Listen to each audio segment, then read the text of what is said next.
Sahabatku yang budiman, kembali lagi bersama saya dalam ruang demokrasi dan politik.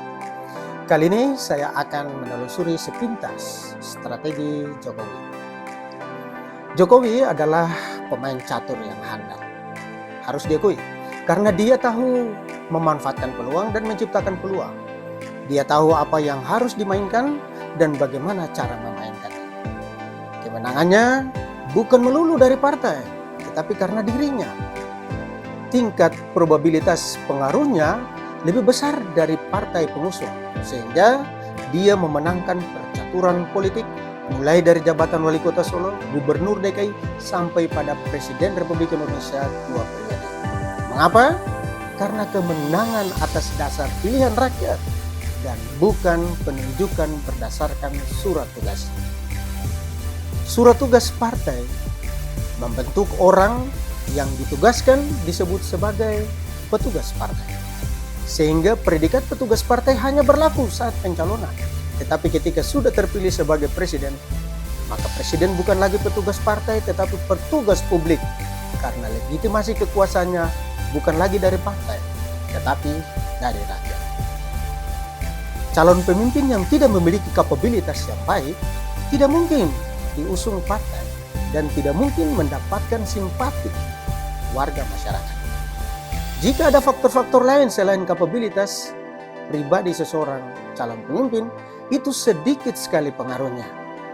Jokowi termasuk pemimpin yang handal karena capable dan strategik. Coba kita telusuri secara rasional kesadaran politik Jokowi. Yang pertama, Jokowi tentu sadar hukum bahwa undang-undang kekinian membatasi presiden wakil presiden 2 periode saja. Tersingkap dalam benak apa maunya undang-undang dan bukan apa maunya rakyat. Kalau rakyat mau, mengapa harus dibatasi secara undang-undang? Mesti asas demokrasi, asas luber dan jurdil dikondisikan juga secara undang-undang. Rakyat pun harus bebas memilih dan menentukan siapa pemimpin terbaik. Jadi mesti tidak perlu membatasi sebagaimana kepemimpinan Soeharto yang menelan 5 periode dari tahun 1967 sampai 1998. Kemudian diturunkan oleh rakyat. Intinya hak rakyat untuk berdaulat. Tetapi apa mau dikata? Tidak ada peluang untuk 3 periode bagi Jokowi. Atas dasar kesadaran ini, langkah apa yang dimainkan selanjutnya? Kedua, jika benar Jokowi menghendaki perjuangan 3 periode dari Ibu Mega, dari partai penguasa, sesungguhnya itu adalah gerakan penyadaran akan animo masyarakat atas keberhasilan Jokowi. Memang belum ada data tertulis, tetapi jika ada lembaga survei yang meneliti, pasti sebagian besar rakyat menghendaki Jokowi 3 periode. Sehingga kehendak 3 periode tidak bersumber dari dirinya sendiri tetapi dari rakyat. Moralitas Jokowi terukur lewat kehendak baiknya agar segala rencana dan karya politiknya bagi Indonesia tidak digeser oleh penguasa lain dengan visi misi yang berbeda. Jadi jangan cepat menilai Jokowi rakus kekuasaan atau rakus jabatan. Yang ketiga, Jokowi tahu bahwa sesudah dirinya, PDI akan mencalonkan kadernya.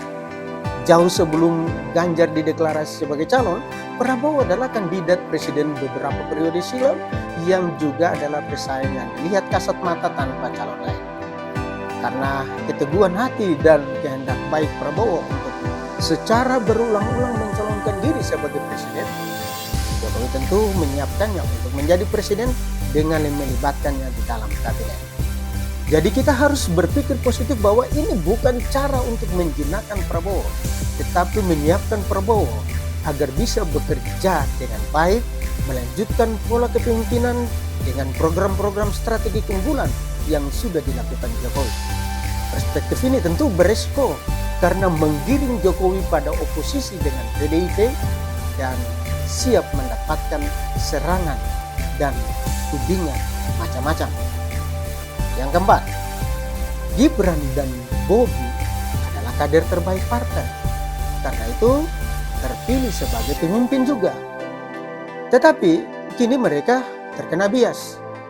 Sebenarnya profesionalisme PDI mesti tidak tergoyahkan dengan arah strategik Jokowi.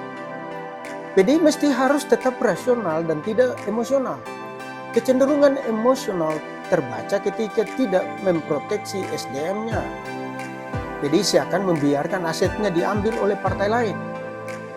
Sikap politis ini perlahan-lahan secara tanpa sadar menggiring PDI ke titik lemah dan bukan tidak mungkin akan kalah dalam persaingan. Yang kelima, pendampingan Gibran atas Prabowo adalah kelengkapan dan penyempurnaan tujuan positif dan luhur dari Jokowi. Demikian perspektif analisis saya. Salam.